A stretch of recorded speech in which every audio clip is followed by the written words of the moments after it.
今日去如心公園睇木化石，喺如心廣場無印良品呢一個門口出就可以行到去如心園。如心園門口有個拱如心像，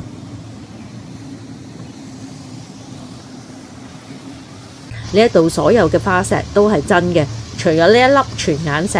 原本諗住入去隨便睇下，點知咁啱遇到一家三口參加咗導航，導遊見到我哋就問我哋一唔一齊聽，見冇嘢做，我哋又聽埋一份，結果一聽就聽咗成個鐘。龔如心係木化石嘅收藏家，佢收藏咗300幾件木化石，攞咗200幾件放喺呢個公園度擺，放喺度嘅木化石大部分都可以隨便摸。保護埋，咁但係佢全部出邊係乜嘢啊？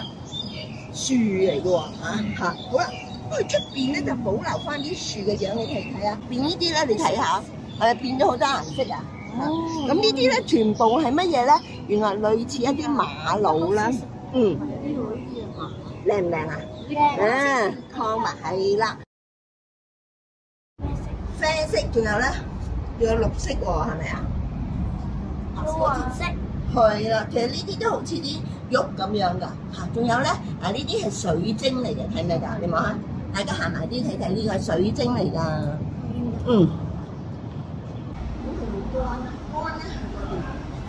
日石月石係公園主角，日石係全球第7長嘅木化石，有30米。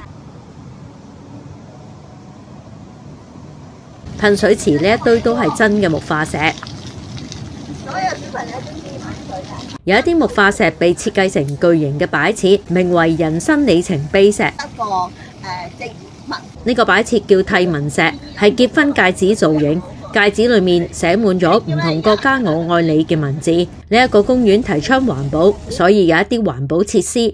另外，除咗辦公室有冷氣之外，其餘所有地方都係冇冷氣。但係你會見到呢？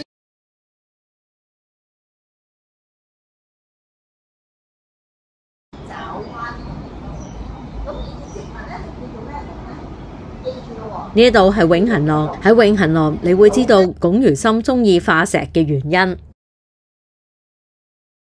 永恆廊後邊係木石階梯，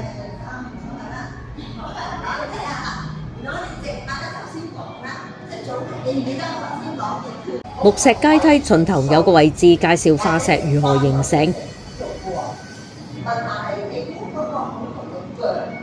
分別係封存凝固、軟面留痕、形體倒模、礦物替代。